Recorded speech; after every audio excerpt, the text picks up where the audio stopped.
you want to hear some music? You'd like that, wouldn't you? Well, today you're going to get all the music you want. The request lines are now open. KGFJ Soul Radio. Do it now, man. Request lines are up. It's open, man.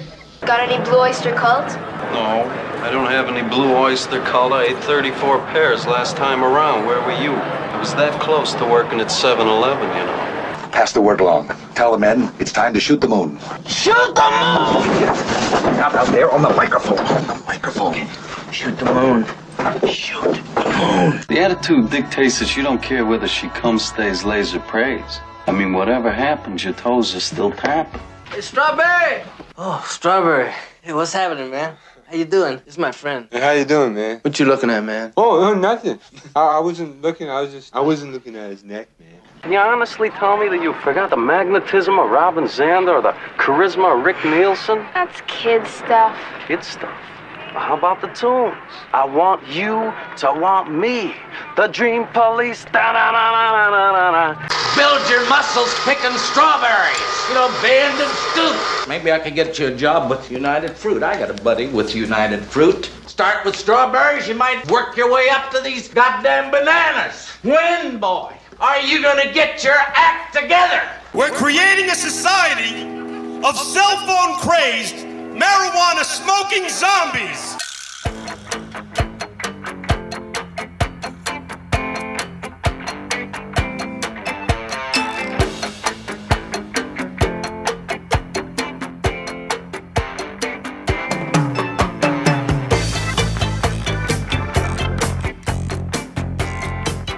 Coming to you not quite live from Lukewarm Tallboy Studios deep in the land of Gar, this is Bend and Scoop, the podcast featuring music, mirth, and minutia, focused on exposing artists you probably haven't heard, but should. I'm Bob, and I'll be your tour guide on this amazingly asymmetric auditory adventure as we journey to the center of your cochlea. Welcome to episode 45. Which is also the spin rate for a 7-inch single, as well as the current age of noted musician and Third Man Records founder Jack White. Joining us at the end of the show to play a round of Is That Your Vinyl Answer? And the Groovin' After Party will be our very special guest Jason Bemis Lawrence from the Before the Stream podcast. We spread the gospel of vinyl here at Bend and Scoop, so be sure to tell us all about your favorite neighborhood record store by posting to @BendScoop on Twitter or Instagram using the hashtag SpinMomandPop. Our record store of the week is Pinwheel Records in Chicago. You can follow them on Twitter, Instagram, and Facebook, all at Pinwheel Records, and you can check out their website at pinwheelrecords.com. Let's kick things off with England's Imperial Wax from their 2019 album Gastwerk Saboteurs. This is The Art of Projection on Bend and Scoop.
Washington, D.C.'s Desdemona's there with Psychedelic Soldier off their self-titled debut from 2019. Have you ever wanted to host a podcast? Well, all you have to do to join the mic hunt and host your very own episode of Assume the Juxtaposition is send me your topic idea to lukewarmtallboy@gmail.com. You can follow Assume the Juxtaposition on Twitter, Instagram, and Facebook, all at AssumeTJPod. Up next from York, England is Bull, whose latest record, Discover Effortless Living, includes this possible ode to the last thing John Bonham ever heard from his bartender, Bonzo Please, on Bend and Scoop.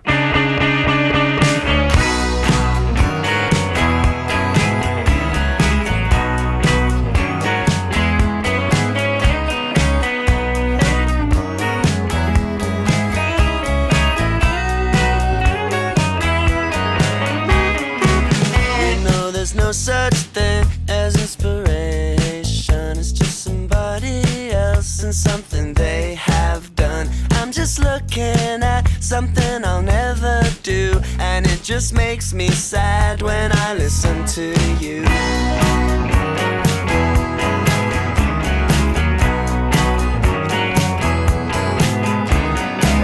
And when I hear something L-U-V, I feel it deep inside and I can't get enough. There's something in the way and I can't get it down. Instead I look at you and I just smoke around.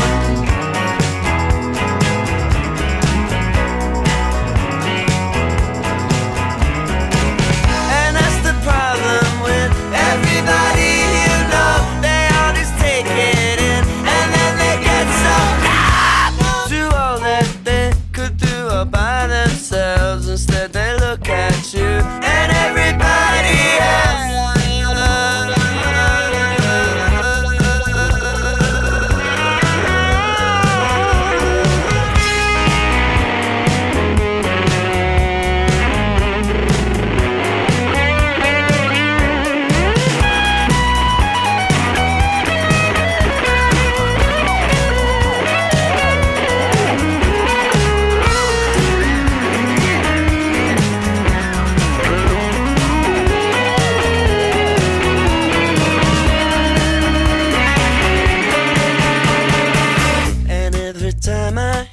A song inside my head, it's easier to put one on, I know instead.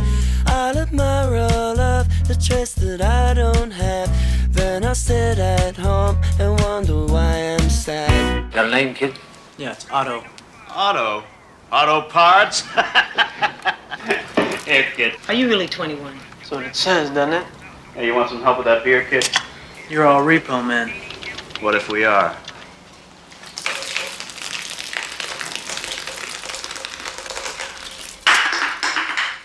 You know, kid, usually when somebody pulls shit like that, my first reaction is, I want to punch his fucking lights out.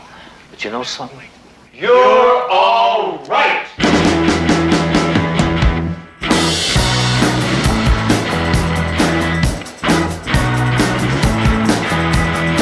You call me up and you say you're on the avenue in NYC with what you do and you do. Stuck in between 57th and Park Avenue, uptown mobility with downtown and you. With looks straight from a high fashion magazine. You got the look and you do what you do. Wild in love with them good vibrations. You do what you do and you got that look.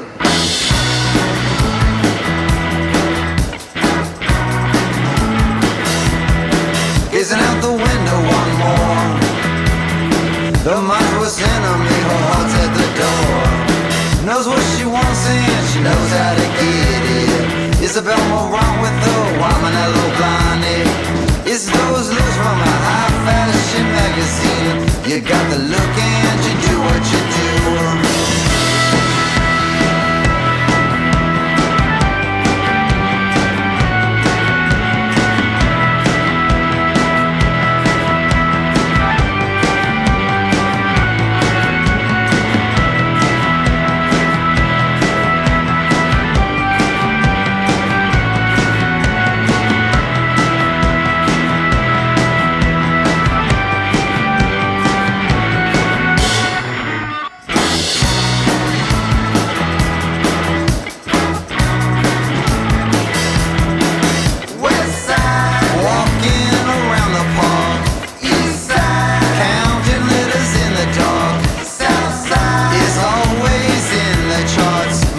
my love and she always is true. With looks straight from a high fashion magazine. You got the look and you do what you do. Wild in love with them good vibrations. You do what you do and you got love.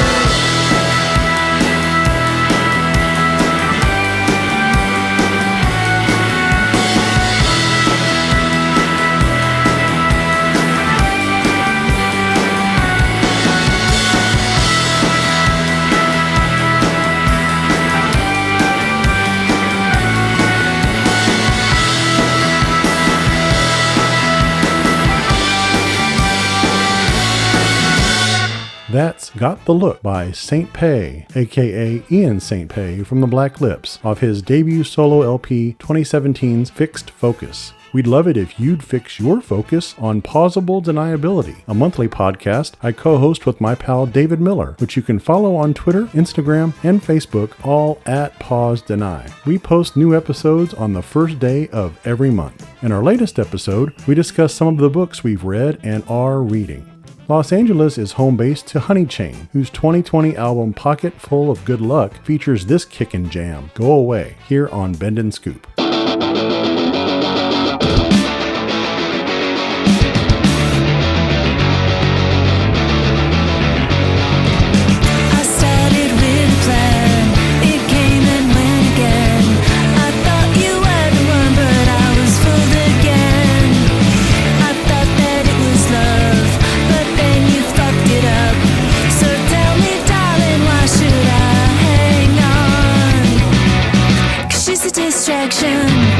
And my only reaction is to watch you fall again. And it's a little complicated when she comes into town and I see you hanging around. Hey, hey, hey, do you wanna stay? Hey, hey, hey, hey, just go away.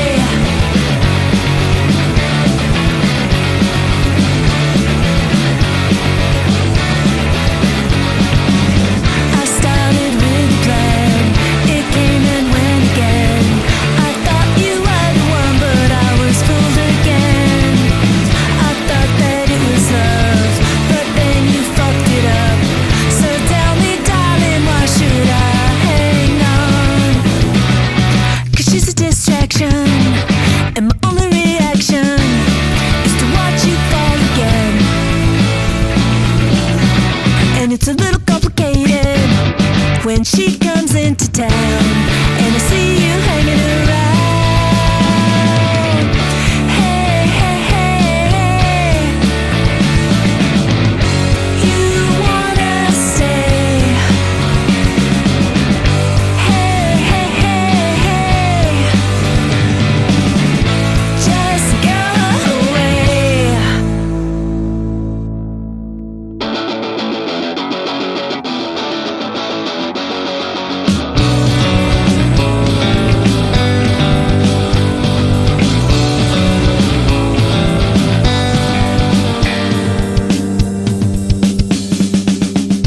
Hey, hey, hey, hey, do you wanna stay? Hey, hey, hey, hey, just go away. Hey, hey, hey, do you wanna stay?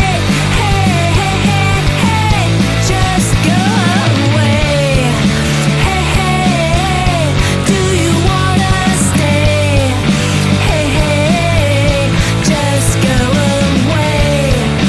Hey, hey, do you wanna stay? Hey, hey, hey, just go away.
That's one of the most incredible band names we've ever heard here on Bend and Scoop, Austin's Sailor Poon with Neglect Attraction from 2020's Sailor Poon's first album.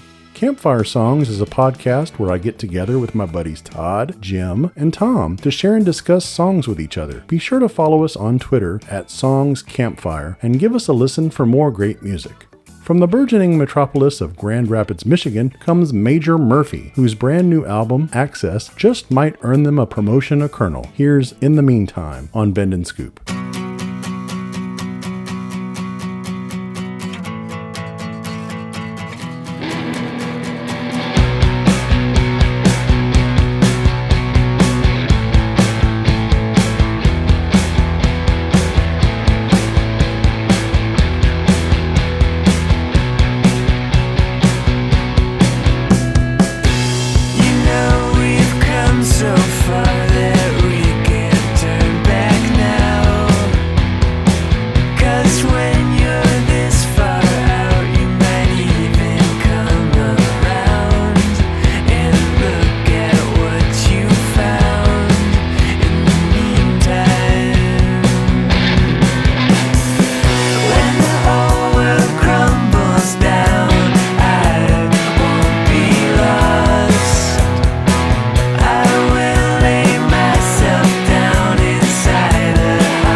A lot of people don't realize what's really going on. They view life as a bunch of unconnected incidents and things. They don't realize that there's this, like, lattice of coincidence that lays on top of everything. I'll give you an example, show you what I mean. You know the way everybody's into weirdness right now? Books in all the supermarkets about Bermuda triangles, UFOs, how the Mayans invented television, that kind of thing. I want to read them books. Well, the way I see it, it's exactly the same. There ain't no difference between a flying saucer and a time machine. Take South America, for example. Thousands of people go missing every year. Nobody knows where they go. Where'd all these people disappear to? Past? That's right. And how'd they get there? How the fuck do I know? Flying saucers. which are really, yeah, you got it, time machines. I think a lot about this kind of stuff. I do my best thinking on the bus. That's how come I don't drive, see? You don't even know how to drive. I don't want to know how. I don't want to learn, see? The more you drive, the less intelligent you are.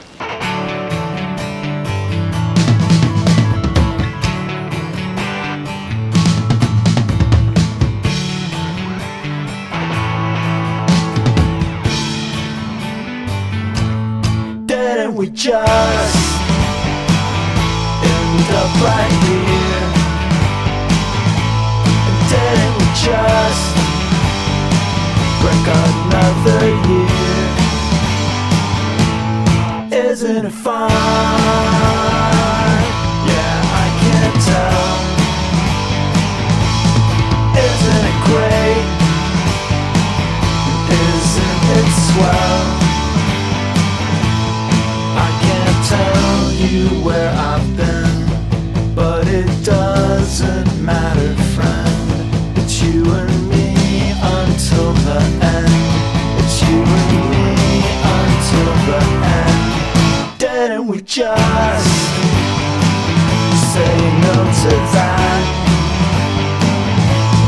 Didn't we just pass around a hat? Isn't it fun? Yeah, I can't tell.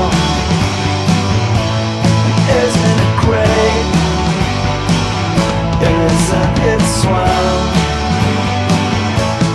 I can't tell you where I've been, but it doesn't matter, friend. It's you and me until the end. It's you and me until the end. It's you and me until the end. It's you and me until the end.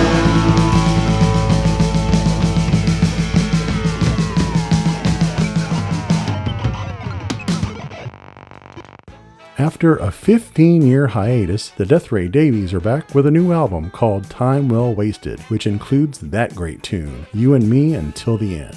How Many is a podcast where I get together with my friends Jesse, Junior, Gary, and Scott to debate a variety of pop culture topics, including movies, sports, TV, music, and more. You can follow How Many on Twitter at How Many Podcast and listen at howmanypodcast.com, where you can hear our latest episode all about WandaVision.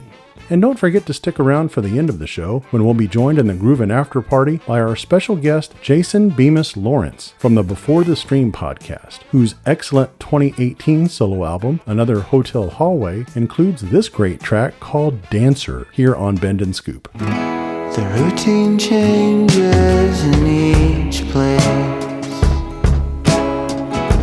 A movie star in California, left only an empty dress, hanging unzipped, for another young body to step into.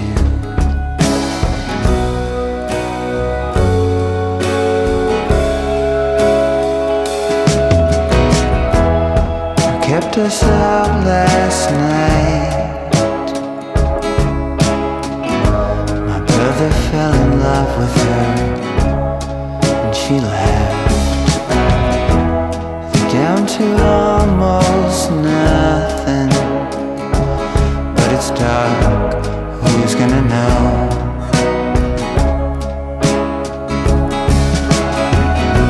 The lights come on, it's time to go.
Getting together isn't the easiest thing. Dad, come on in. This is what you left home for? Dad, I'm happy. In my day, we were never happy. Come on, Pop, let's eat. I'll open up the Matus. Matus? Now that's something we agree on. There's something everyone can agree upon, whatever their different views. 'Cause did you ever know anyone who didn't like Matus? Well, it's a great kitchen, but why not eat in the dining room? This is the dining room, and the living room, and the bedroom. You sure got a lot of room. In a world where nobody seems to agree on anything, everybody seems to agree on one thing. Imported Matus Rosé. Did you ever know anyone who didn't like Matus? I'm impressed. Now let's go home.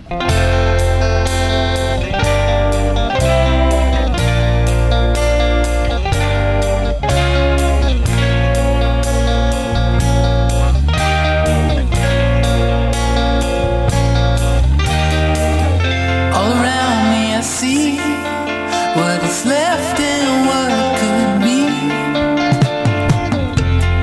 Everyone I know is left or ready to go.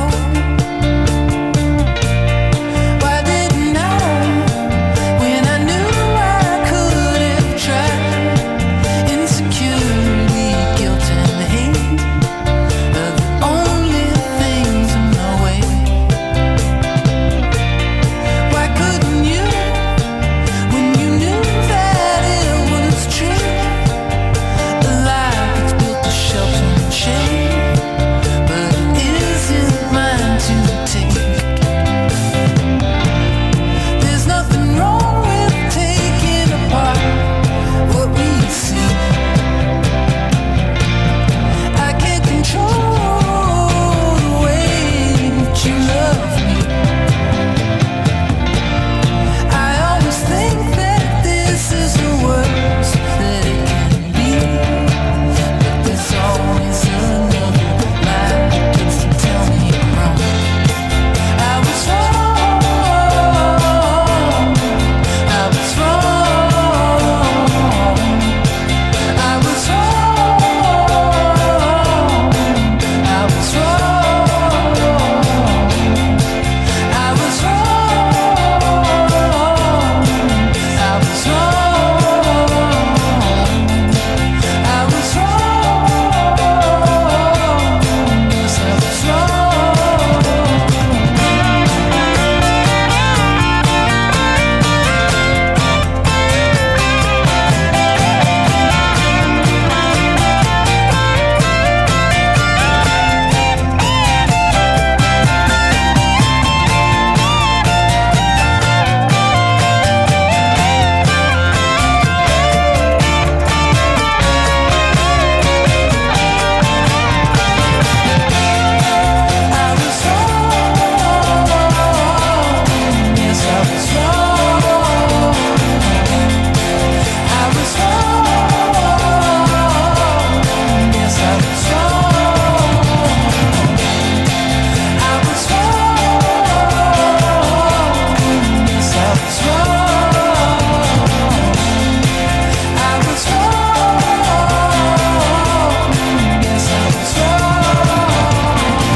That's Anthony LaMarca from The War on Drugs, now performing as The Building with his latest single, Can't Control. Our guest, Jason Bemis Lawrence, actually plays in Anthony's live band. Remember to be sure and check out our Bend and Scoop Spotify playlist. If we played it and they have it, you can listen to it there. And if you enjoy listening to what we do here on Bend and Scoop, please take a moment to subscribe, rate, and review us wherever you get your podcast. Folks, I know times are tough these days, but please be sure not to fall too far behind on your car payment so you won't get a visit from the Repo Man. Meet Otto. He's a clean-cut kid in a dirty business. He repossesses cars. He's a repo man. You gonna give me my car back, or do I gotta go to your house and shove your dog's head down the toilet? His mission is to repossess a '64 Chevy, but hidden within its trunk. What you got in the trunk? You don't want to look in there. Is the most important discovery in the history of our planet. Repo Man. It's a mystery. Suppose you're thinking about a plate of shrimp. Suddenly somebody will say like plate or shrimp or plate of shrimp out of the blue, no explanation. It's a comedy. What are you doing? Don't do that! It's a chase. It's the forces of law. Marlene, I'm on my coffee break. Against the representatives of discontented youth. Against the finest minds in government. I had a lobotomy in the end. Lobotomy? Isn't that for loonies? Not at all. And they're all in pursuit of a '64 Chevy Malibu from who knows where. Blam! Eyes melt, skin explodes, everybody dead. Repo Man. The story of the ultimate repossession.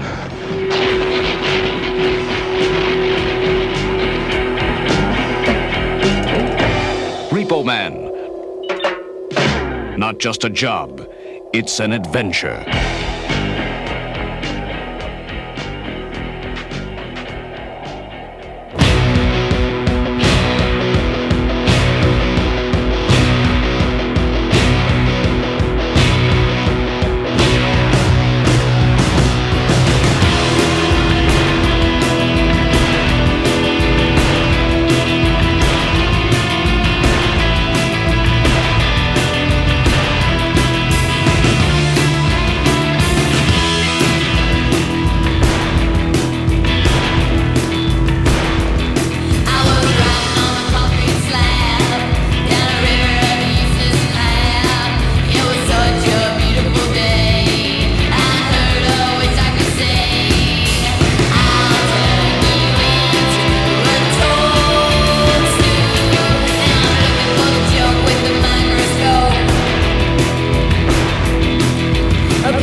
People listen to people.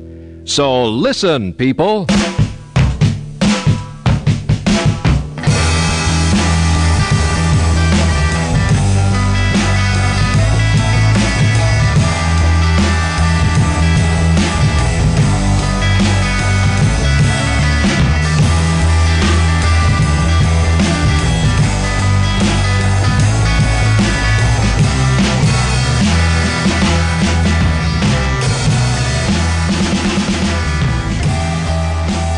Welcome to the Groovin' After Party. Come on in and pour yourself a cold one. Joining me now for our Groovin' After Party here on Bend and Scoop is Jason Bemis Lawrence from the Before the Stream podcast. Welcome, Jason. Thanks for having me. You bet. I'm really excited to have you on here. Really enjoyed listening to your podcast Before the Stream. Tell everybody about it. Well, it's a music podcast. Obviously, I don't want to say that it's a deep dive into albums, even though each episode is centered around an album, a conversation I have with one person, or I have a upcoming episode with two people. So it doesn't have to be one person, but centered around an album that we both listen to a lot. So Before the Stream's kind of a play on words, a play on the Before the Flood album title, Dylan and the Band, but also kind of, before streaming and before the stream, the steady stream of content, that it feels like I just wanted to talk about what it was like to listen to music on a physical medium and find out what was different, what was connecting. When I listen to something on vinyl or a tape or a CD, just over and over and over, whether it was in the car, and I just talk about how we connect a sense of place and how we just connect to the music and how that might be different when I'm as guilty as anyone of walking around and having Spotify on or streaming something and not totally paying attention, or listening to one song, starting to listen to an album and thinking of something else and going to another album. So that's the idea behind it. And then I end up talking to a lot of great musicians and artists, and they so as the show's evolved, I've been really interested in sort of hearing more from those people, highlighting those people, and kind of finding out. I'm a musician myself, so I've been trying to figure out whatever interests me about their music or their craft. I try to work in ties to that, questions for them about whether it's songwriting or production or anything. So it's not. I have a hard time fully defining what the podcast is in a short thing, because it feels like every episode is a little bit different. But essentially, as I said, it's a conversation about centered around an album from our past.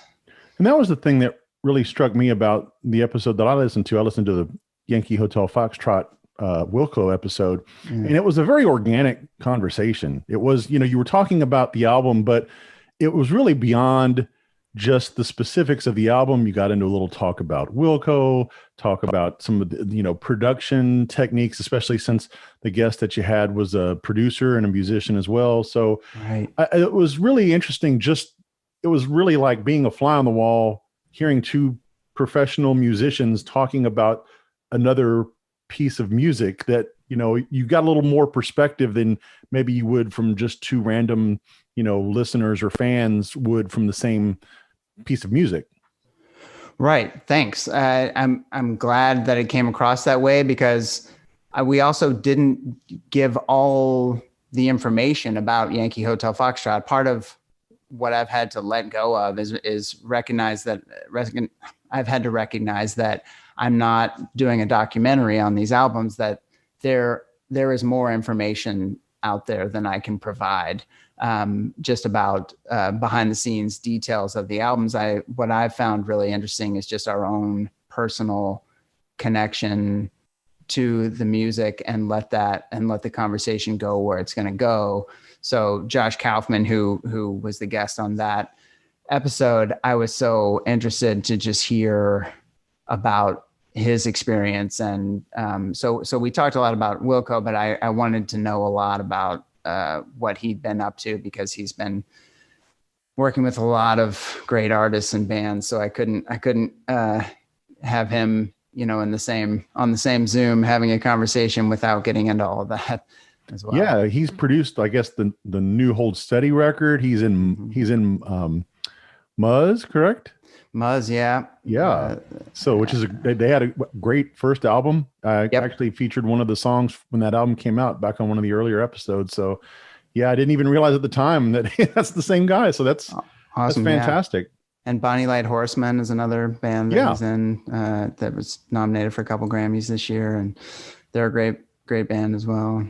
And I really like the fact that, you know, one of the things that he talked about as it related to your discussion on Wilco was kind of honed in on Jay Bennett. And that was something that I used to be really fascinated with in that era. I actually, it took me a while to come around on Jeff Tweedy because I kind of thought he was a bit of a jerk in that whole situation. But and again, it goes to kind of frame how the, you know, documentary and the film, it's like he even said, Josh said, you know, kind of wish I hadn't seen the movie before, you know, without listening to the album, because there's those sorts of things that really influence kind of how you know, perceive and process art. But, you know, since then I'm a huge Wilco fan. I've read Tweedy's autobiography, so I don't have anything against the guy anymore, but it was weird. It was funny when you mentioned Jay Bennett. I always, you know, thought that was a really weird, you know, whole situation, the way that went down. So, yeah. And I think that movie was able back whenever that was 2004 or whatever, when it came out, that there wasn't as much content to where you could felt like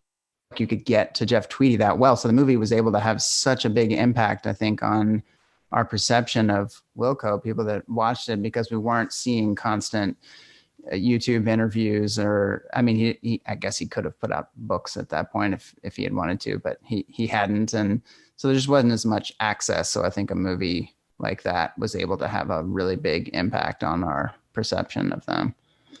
But again, that's just one of many episodes. Now, how long have you been doing the podcast? A couple years now?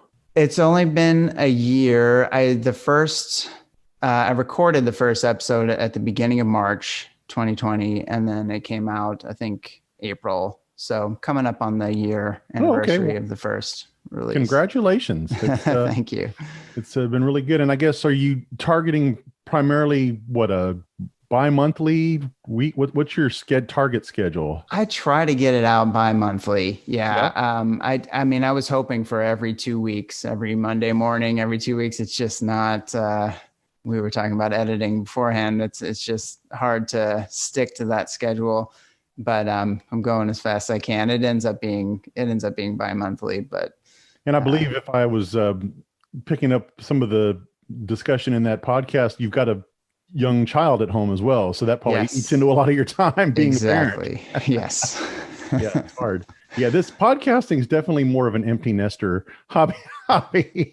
It's a little easier not having the kids in the house, but yeah, I totally know what you mean. So, Jason, let's learn a little bit more about your personal musical journey and play a round of something we like to call "Is That Your Vinyl Answer?" And starting off with, what was the first record you remember ever buying with your own money?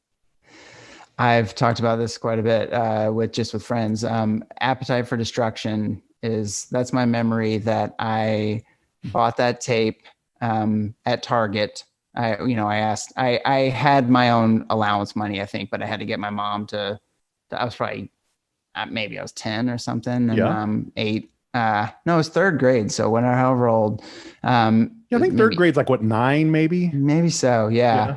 And it had the parental, advisory for lyrics and everything on it. But my mom was she was fine. Okay, let's get it. And that tape is definitely what we had. Some music around the house before that, and my parents had a jukebox and everything. But the first one that I knew that I wanted it, I'm sure I'd just heard "Welcome to the Jungle" or something. That was the only tape that was mine for all of third grade. And I had a long bus ride to school, to and from school for all this. My memory is that it was all of third grade, and I would just get on the bus and put my headphones on and put the tape in my Walkman and just listen to it over and over and over for like 2 hours a day, an hour to school, an hour on the way back. So it feels like I'll never hear any other music as much as I've heard Appetite for Destruction in my life. So to this day, you could sing every word of Rocket Queen without having to see the lyric sheet. maybe it'd be interesting to know. I haven't gone back to it in a long time. Because I don't know. I mean, it's you kind of overfed your appetite for destruction after a while. I totally get that. Right. So Target was where you said you bought it. Do you know if you still have it or your folks still have the cassette at your house? I don't think so. I was looking around for cassettes there recently. My parents went through a phase of getting rid of a lot of stuff. And I think I took a lot of my music out of there, but cassettes I probably would have left and they probably got thrown away. If I even still had that one in the last several years, I'm not sure. Do they still have the jukebox? They don't. No, I asked them about it recently. They don't even remember what happened to it. It was gone by the time I was probably 10. I didn't know what they had at the time. It was 45s. And it would pick them out of there and put them on the thing. It was so cool. I didn't have because no one else in my family has that much affection for music. They like it fine, but no one else is a musician. And so they didn't really know what they had in that jukebox. And I didn't either until it was gone. Some good friends of my parents, when I was a kid, had a jukebox, and I thought that was incredible. Like, wow, somebody with a jukebox in their house. This is the most amazing thing. I thought it was just awesome. One of these days, I would love to have a jukebox. That would be a nice thing to have. It's so cool. It's the same kind of ritual as vinyl. I mean, it is vinyl, but pressing the buttons instead of actually pulling the record out of its sleeve and everything. But it's still such a cool ritual to hear it or watch it happening. And then the song, it's really a kind of a production, which I like. And that's really, it would be a good use of 45s if we went and collected 45s. I've been rebuilding my LP collection and haven't really gone and bought any 45s, but I'm like, man, if I had a jukebox, that'd be a pretty good way to use it, to stock it full of 45s. It's true. Which band or artists' albums do you own the most? On vinyl, I'm pretty sure it has to be Miles Davis. I have a lot of jazz. My vinyl collection is not totally fleshed out. I have a few hundred, I would say.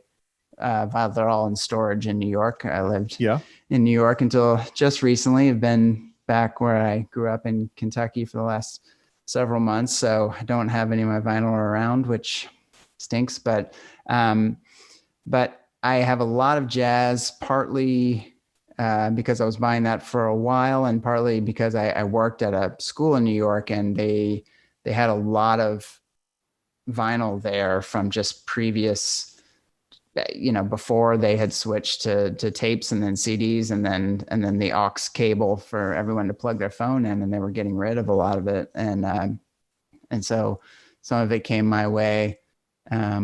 So I think for sure Miles Davis, I have the most on vinyl. And then on other formats, Radiohead comes to mind. I have everything I can get my hands on of theirs. That's probably the band I've spent the most money on in terms of buying their deluxe editions that come out and concert tickets and stuff like that. For sure.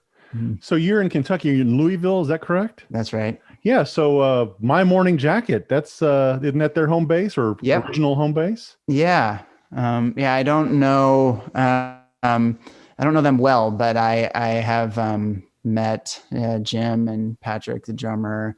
I think I've met them all, but definitely had some friends that were close. I'm close in age with all of them that were. When I moved back here after college at the beginning of in 2002, and started playing with a band that was I was playing drums in a band that was losing their drummer because that drummer was Pat Hallahan, and he had been asked to be in My Morning Jacket, so he was going off for his life to change. Pretty neat connection. Yeah. Wow, man, I tell you, that's still one of the best live shows I've ever been to. Was My Morning Jacket. That was fantastic. They're Definitely. great. Yeah. Great band. I was able to see him in some small Yeah. places here before. Yeah, I actually did get to see him in a club size venue here in Dallas. I think it was after Z came out. Yeah. So that was really kind of at their peak era. And it was here at a venue called the Gypsy Tea Room that I don't think even exists down in Deep Ellum anymore. But yeah, it was, I mean, probably 1,000 or smaller size venue. So yeah, that was really awesome. That's awesome. We actually with Wilco, I saw them. That was one of my favorite shows. The Palace Theater here in Louisville is a really cool place to see music, and it's a few thousand, maybe. I'm not sure, maybe 3,000. But it's a really pretty theater. It feels pretty intimate, and I think it was 2005. Yeah, around the time of Z, My Morning Jacket opened for Wilco. Ooh, and wow. It was such a great show. Yeah, that's an awesome double bill. Yeah, I'd love to see that. So going back to Miles Davis, which of his albums is your favorite? That is really, really, really hard to say. Gosh, there's so many because he has the different bands and the different phases. I think the band with Tony Williams and Ron Carter and Wayne Shorter and Herbie is probably overall my favorite band to listen to. So maybe Nefertiti or Miles Smiles. Obviously, Kind of Blue and all the stuff with Coltrane and everything is really, really great. But if I had to choose, I would probably go something from that second great quintet.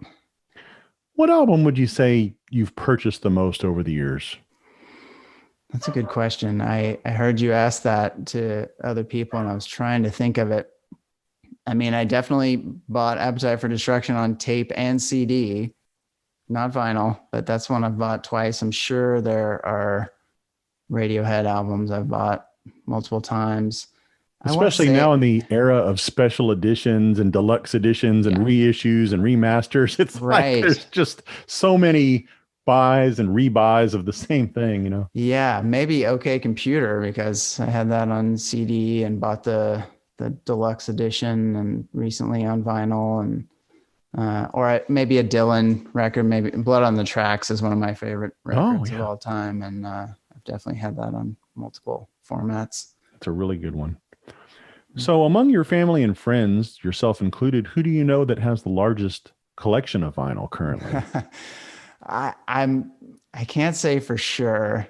My mind went to my friend Anthony LaMarca, and I actually texted him about it to try to find out how many he had, and he's not sure, but he thinks around 1,000 records, which seems like a lot. I mean, there's maybe people I'm not thinking of that might have a lot, but that seems like a lot. I'm gonna go with my friend and bandmate Anthony LaMarca. Okay. What about yourself? How big is your collection? I'd have to dig it out of storage and start counting, but I think that I definitely have.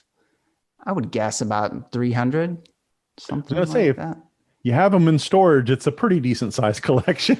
Yeah. Well, I was pretty much everything is in storage as we left, pandemic times. We left New York in a bigger hurry than we planned to. And just kind of with the baby and just carload and everything else. Yeah.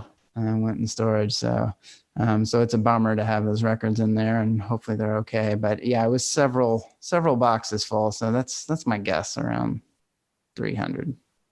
Awesome. Now, is there a record store there in Louisville or even back in New York that's kind of your go-to, your favorite mom and pop place to hit, or maybe some place is like your all-time favorite from when you were a kid? Yeah, I mean, I feel like I've lost a lot of favorite record stores. Ear Ecstasy comes to mind first. Was a record store in Louisville here that was hard for a lot of people around here to lose. I don't know how long ago, maybe 10 years ago or so. It was just kind of an institution, the place to go here in Louisville. They had a lot of great in-stores, and it was just a great store here. So that was definitely my favorite. when I lived here before going to New York. And then in New York, I loved going to Tower Records when that was open. And there was a little shop called Other Music in New York that was great too. And I think that's closed as well. So many good ones. I mean, Rough Trade is still open in New York, and I love that for going to shows and stuff. I didn't do a whole lot of shopping there, but it was great to browse around and then go see a show there. So yeah, that's a few. Well, Jason, if you would share your social media contact for the podcast, ways people can follow Before the Stream and yourself. You know, I'm sure as a musician, you probably have some accounts to follow there as well. Yeah. The podcast is Before the Stream on Twitter and Instagram, and Before the Stream podcast at gmail.com with any comments or any of that. I should probably do a Facebook group or something at some point, but right now it's just Twitter and Instagram. And then Jason Bemis Lawrence is what my music is under. And I have a record out on everywhere, Spotify and Bandcamp and all that stuff. And then I play with a whole bunch of bands, but that can all be found through those socials.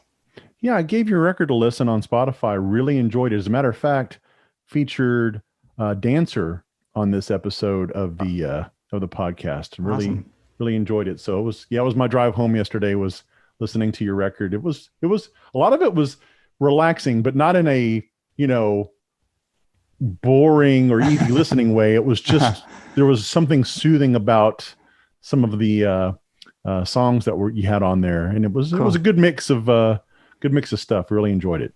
Thanks. It's got that songwriter vibe. Hoping to branch out more. I shouldn't say that. I'm very proud of that record, and that's reflective of what I do, but I also do a lot more. So next batch of music, we'll see. Could be very different. Fantastic.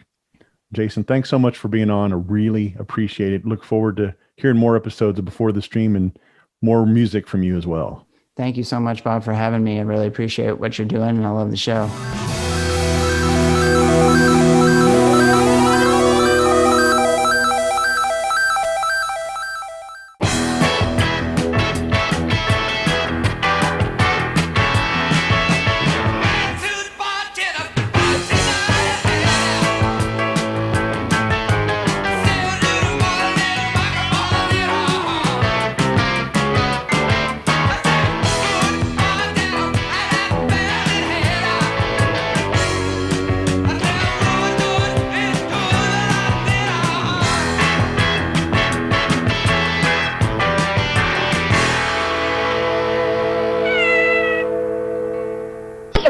Bye-bye, lard-ass. Bend and Scoop is a production of Lukewarm Tallboy Studios. We will return tomorrow morning with the sun. Good evening, and have a good life.